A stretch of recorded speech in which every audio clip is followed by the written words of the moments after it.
guys! So I am making a tag video today. I was tagged by my lovely friend Aviva a little while ago now, probably like a month ago. So she did up a list of questions for this tag video. It's called the LYMECHELLA Tag, which is really cute and fun. I love it. So I am going to pull up the questions here, I hope. Yes, I am.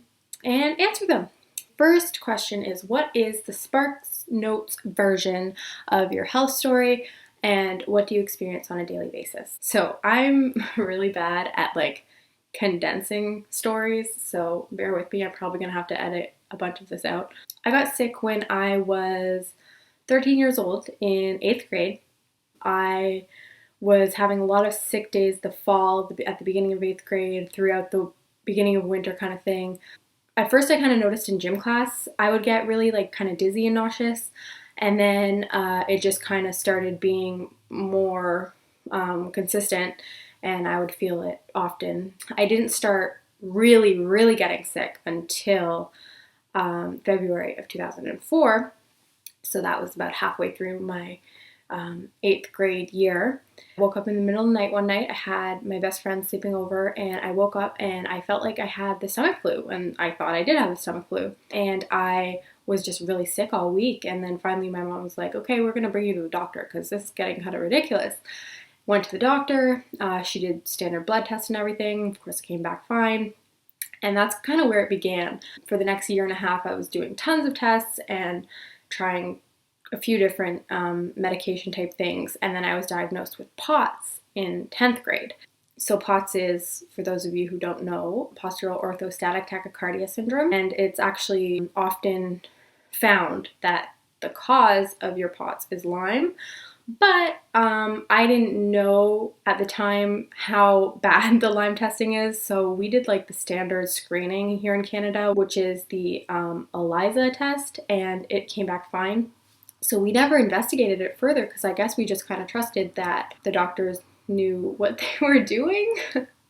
Big mistake. So for the next 8 years, I basically was treating POTS and not really getting better, and all the medications that often work for people with POTS weren't working for me. I would rarely notice any difference at all. Through high school, I did all of my courses online because I was just missing too much school. For grade 9 and 10, I tried going in, and by I guess October, end of October, I'd have to drop out because I was just missing so much. It was ridiculous.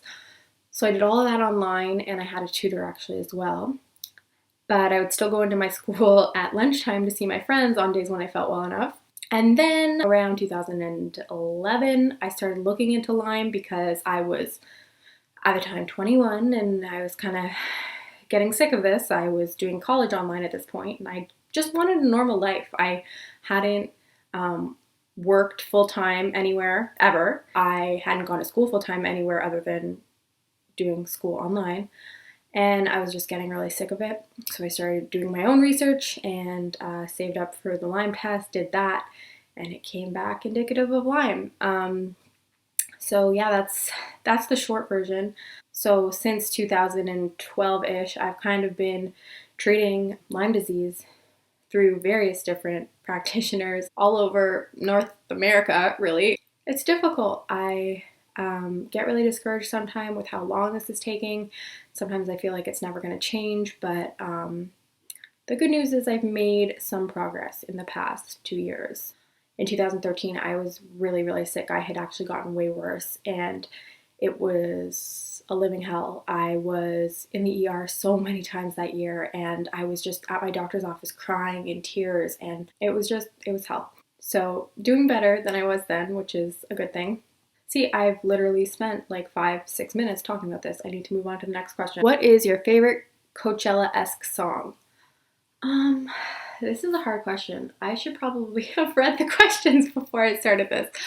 I'm gonna go with like Edward Sharpe and the Magnetic Zeros. Like Home is a good one. That's like their most popular one. I would just say that band in general I would like to see live. So I'm going to use that as my answer. Share a fun fact about yourself that isn't health related. Should I go like creepy nerdy or should I go like fun and interesting? I don't really know. I had an eraser collection for like all of my youth. I would literally like go to book fairs and stuff like that and buy whatever like random cool shaped erasers they had, and I would literally look everywhere for erasers. That's kind of like in the past though, so I don't know if I can really use that one. I really like pole dancing. That's not really in the present because I'm not well enough to do it right now, but that's something kind of fun about me, maybe. How did you end up on YouTube? I ended up on YouTube, oh my god, literally 10 years ago now, I think. It was when YouTube had like first started and I discovered it somehow, and I was just like so in love with it. There were literally maybe like 5 popular vlogging people at that time. And I just loved it. I loved the idea of sharing little bits of your life. And I, in school, was really into like media arts and video editing.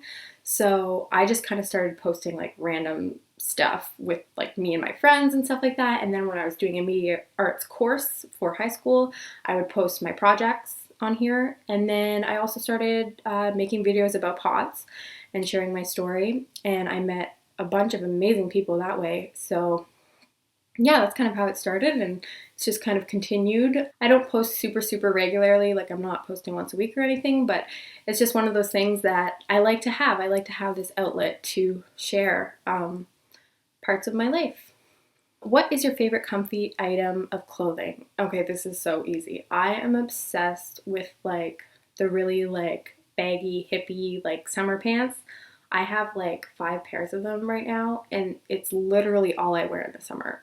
I wear those and like little summer dress type things that are easy to wear. But I love those pants because it's literally like you're wearing pajamas all day, and it's kind of socially acceptable. Guess it depends who you ask, but in my opinion, those are like the coolest invention ever. So, next one is, what is one thing you would tell your past self regarding health? I think I would tell myself that you are so much stronger, so much stronger than you think you are. Because when I first got sick, those first 2 months, the first 2 months for me were the worst ever. Like they were so bad. And I remember thinking, I am never going to get through this. I'm just not. Like it's not possible. And if you had told me then that I was going to have such a long journey ahead of me, I would have probably died of panic, because in my mind at that point, it just wasn't possible. But I think as time goes on, you learn that you're very resilient, really, and you can get through things that you honestly could not imagine getting through. So yeah, that's what I would tell myself. Okay, what is one thing you wish people understood about chronic illness / Lyme? I wish people understood how good people that are chronically sick get at acting like they're not chronically sick, or not even that they're not chronically sick, but that they're feeling normal. I have mastered looking and acting like there is nothing wrong with me when I am feeling anywhere from like a 1 to like an 8 or 10, I'd say. And then things kind of get ridiculous and I can't pretend anymore. But from that 1 to 8 point, I am so good at acting normal. And it kind of even scares me sometimes. Like I'll be acting as I do and think to myself, like, I can't believe that I'm doing this right now. And like I'll just kind of like almost put myself in whoever I'm with's position, and I'll be thinking to myself like, wow, they probably think I'm absolutely psycho because they see me and they're like, she's fine, like there's nothing wrong with her. I don't know why I feel the need to act completely normal. I think it's more, I don't think it's so much a need as a want. Like I just want to be normal, so I almost feel like if I act that way, I'm one step closer to getting there. So I would tell people, don't assume that because someone is acting completely fine that they are feeling completely fine or even remotely fine. They could be feeling like complete hell. What are your dreams for the future? I have so many dreams for the future. I don't know if I can pick just a few, but definitely to finish my nutrition degree. I'm almost done, so that's exciting. I had to put it on hold for like 2 full years because I was so sick, and I'm back at it now, and I'm just really looking forward to getting that done. To be able to travel, that's something I've always wanted to do, and I haven't really been able to. Like, I've traveled to the States and things like that a little bit, but I want to go to like Europe and see the world, basically. So that's definitely one. I think the other things are just like regular everyday people things. Like, I want to have a family. I want to have a job that I actually enjoy and that I'm actually able to do. Yeah. What is your favorite healthy food or new food discovery? So I have a lot of favorite healthy foods. I really like vegan mac and cheese made with like cashew cream sauce kind of thing. I have a few good recipes for that. I really love juices, like cold pressed juices. I've said this before, but I would literally live off them if I was like a millionaire because they're so goddamn expensive. Also, like vegan, gluten-free cookies, chocolate chip cookies. Love them. There's like a company here in Ottawa that has an amazing, amazing chocolate chip cookie that I could eat 100 of. What is a silver lining of this experience? This is an easy question. Some of these are easy questions. Silver lining would definitely be the people that I've met. I have met so many amazing, amazing people through YouTube, through Instagram, through Facebook, just from being sick and being in this community of chronic illness fighters. My best friend, who I love with all of my heart, lives in Connecticut, and we met online. I think I think she saw my YouTube videos. So yeah, the people are amazing, and I'm just so, so grateful for all of the amazing people that I've met online. You're stuck in bed. What movie or show do you turn on? This is dangerous. This is a dangerous question because the answer is what movie or show don't I turn on? Netflix is the best ever. I am currently finishing or catching up with Pretty Little Liars. Yes, I am about to turn 25 and love that show. Orange is the New Black, really good. And I like a lot of the classics too, like Grey's Anatomy and House. Basically anything on Netflix, I will watch. What is your favorite inspirational quote right now? I am not really sure. I've always liked the quote, fall 7 times, stand up 8, because I have POTS and I faint sometimes, so it kind of like, is relatable. I also like the quote, we are powerful despite our injuries. I found that one a few years ago and it really resonated with me. I have so many. I mean, I can't pick. Name something brave you did recently. Survived.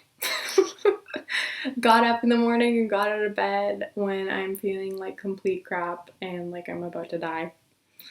I don't know. I think that's kind of brave. Name a petite joy that you've experienced recently. I would say what I did today. I was able to sit on a patio with my mom and have an amazing vegetarian lunch today.